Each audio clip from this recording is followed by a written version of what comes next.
Hi, this is Carlos Cousins, and the following art of algebra problem seems a bit confusing, but all you want to do is just plug in some numbers for x to try to figure out the range of values x can have, for which 2x plus 1 over x squared minus 4 is actually greater than 0. So the first thing we can think of here is if we have a negative divided by a negative, that's going to be a positive and therefore greater than 0. So that is one valid option. You don't necessarily need to have only positive numbers for x. So an answer choice like answer choice D or answer choice B um,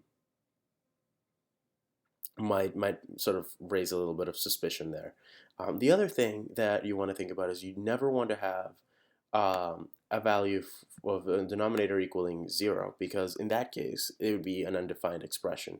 So a solution that just cannot be there is when x equals 2, because then you would have 2 squared minus 4 equals 0, but also when x equals negative 2, because then you would also have 0. So basically, we need an expression like x is greater than 2, which does not include 2 or negative 2, so that's good. These two seem to work here.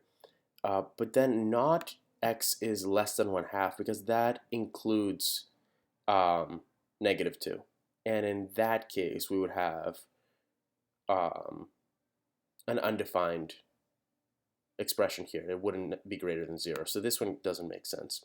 This one avoids negative 2, and what you can see is this will check out for other negative numbers between negative 1/2 and negative 2. If we plugged in negative 1, for example, we would get 1 minus 4, which is negative 3, and then up top we would have negative 2 plus 1, which is negative 1, so we'd end up with 1/3, which is in fact greater than 0, so that would check out. So basically we have this negative divided by a negative equals a positive thing, with the second part of the answer is answer choice A. So answer choice A needs to be the right answer.